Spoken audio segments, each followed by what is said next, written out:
एक गांव में विमला नाम की एक विधवा बूढ़ी औरत अपने 2 बेटों बबलू और गुड्डू के साथ रहती थी। एक दिन विमला अपने बड़े बेटे बबलू से बोली, बबलू बेटा, कितने दिन से कह रही हूँ मेरा चश्मा टूट गया है। अरे आप तो ऐसे कह रही हो जैसे कि मैं दिन भर फालतू बैठा रहता हूँ, हैं? मैंने तो ऐसा नहीं कहा बेटा, तुम तो जानते हो कि बगैर चश्मे के मुझे बहुत कम दिखता है। हाँ, मुझे पता है। घर में सिर्फ मैं ही नहीं हूँ, आपका छोटा बेटा गुड्डू भी है। आप उससे क्यों नहीं कहती हो? गुड्डू के पास पैसे नहीं रहते बेटा। तो फिर आप उससे कोई काम धंधा करने को क्यों नहीं कहती हो, हैं? मैं तो उससे कहकर थक चुका हूँ। गुड्डू तुम्हारा छोटा भाई है, उसके पास इतने पैसे नहीं है कि वो कोई काम धंधा कर सके। मत भूलो, तुम्हारे स्वर्गवासी पिता ने अपना सारा कारोबार तुम्हें ही सौंपा था। विमला की बात सुनकर बबलू क्रोधित होते हुए बोला, वो इसलिए कि मैं उनका कारोबार संभाल सकता था और उन्होंने मुझे कारोबार सौंपकर कोई एहसान नहीं किया। हाँ, कारोबार चलाने में कितनी मुसीबत का सामना करना पड़ता है, आपको कुछ पता भी है माँ? इतना बोलकर बबलू वहां से चला गया।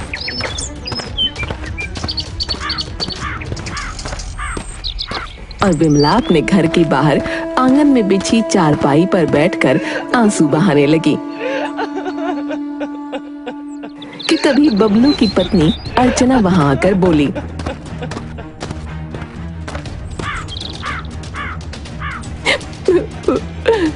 माँ जी, आपकी आंखों से जरा जरा सी बात पर गंगा जमुना बहने लगते हैं।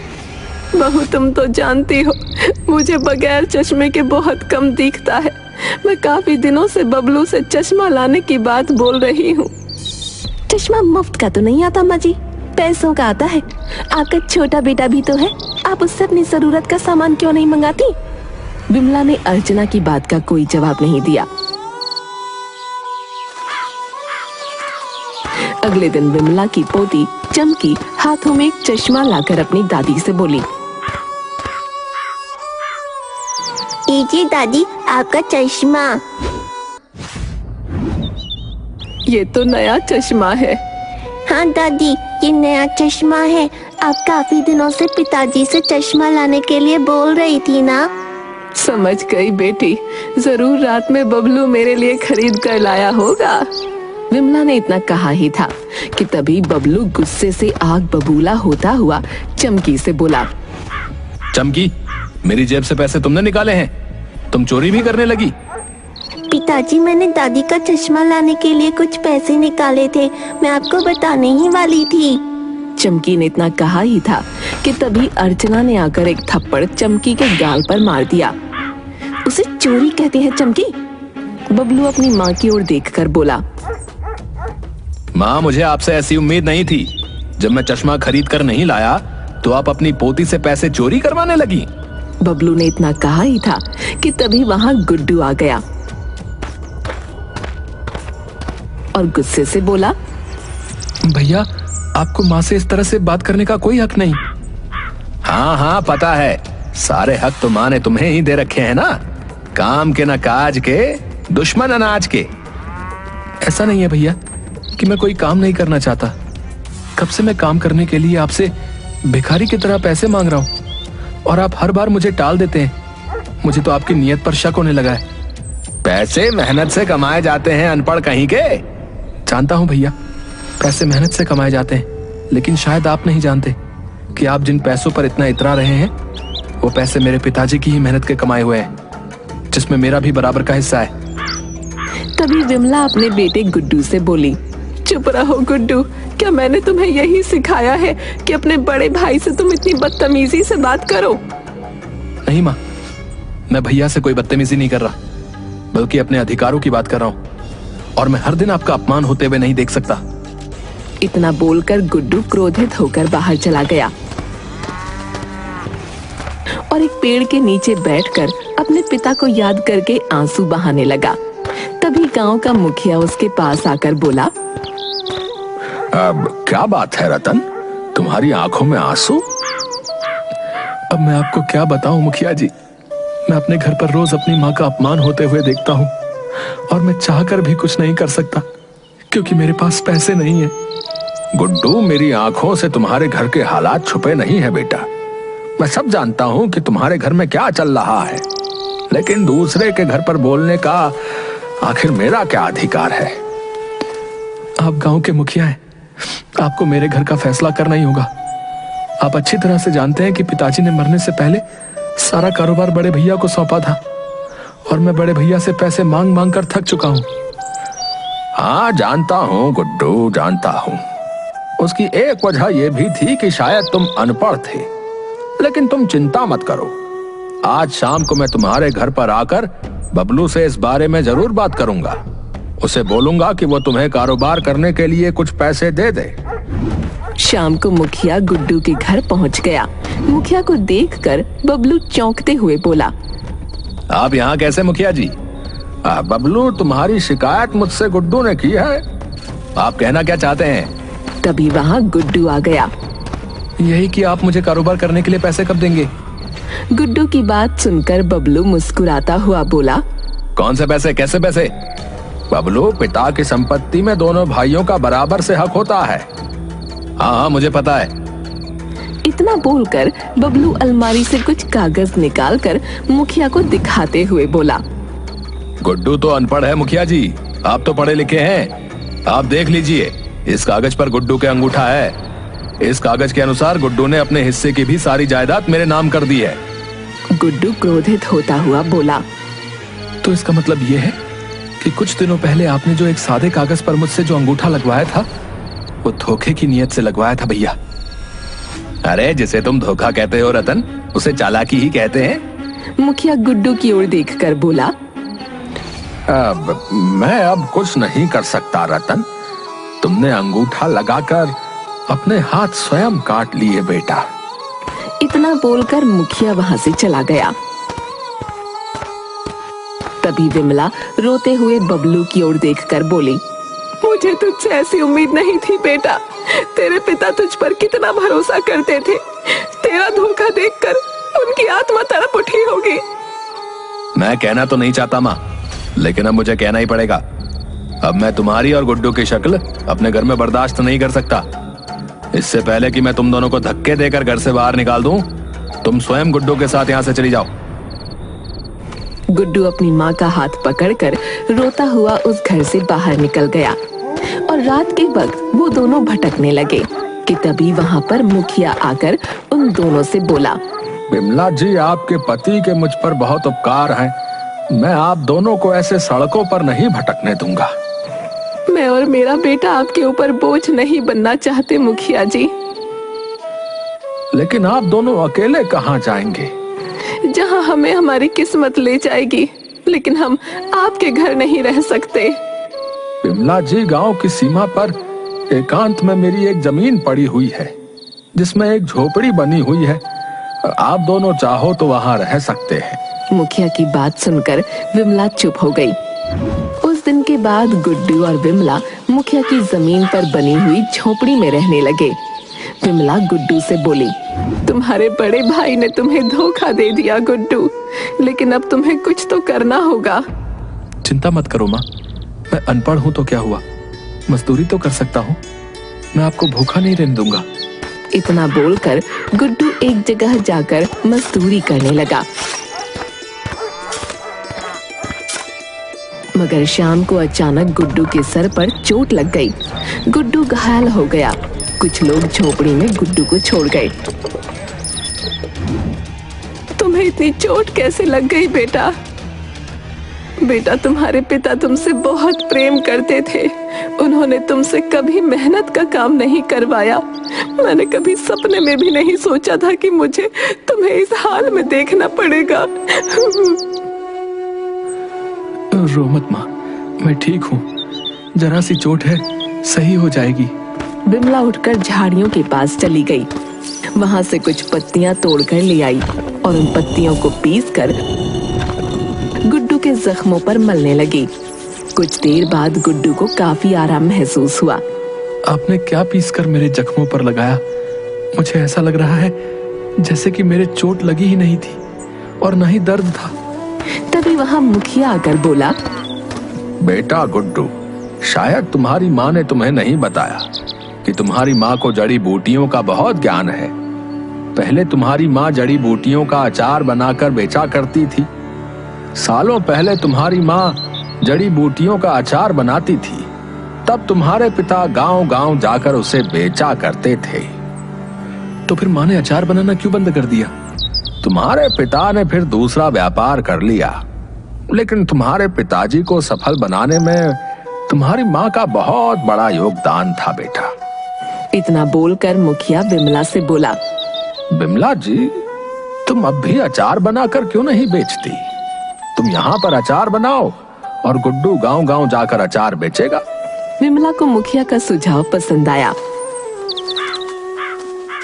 अगले दिन विमला जंगल में जाकर बहुत सारी जड़ी बूटियां तोड़ लाई और उन्हें कड़वे तेल में कुछ मसालों के साथ डालकर अचार तैयार करके गुड्डू से बोली, बेटा गुड्डू, ये कोई मामूली अचार नहीं है, बल्कि जड़ी बूटियों से बना हुआ अचार है जो बड़े से बड़े बीमार को भी सही करने में सक्षम है।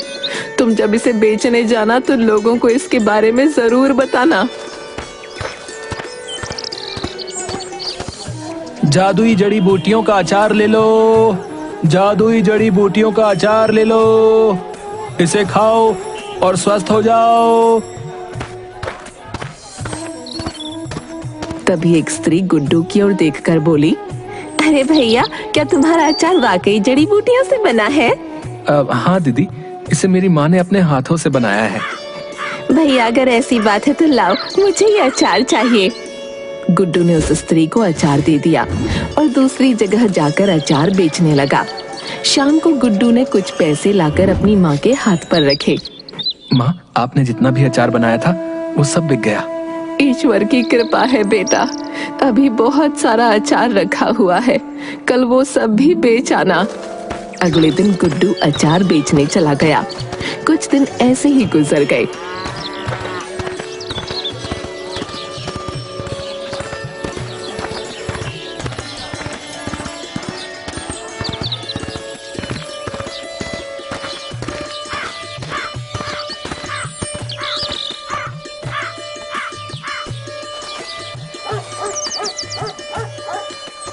कुछ दिन बाद वही स्त्री खुश होती हुई गुड्डू की झोपड़ी में आकर विमला और गुड्डू की ओर देखकर बोली, बड़ी मुश्किल से आपका पता करते करते यहाँ तक आई हूँ।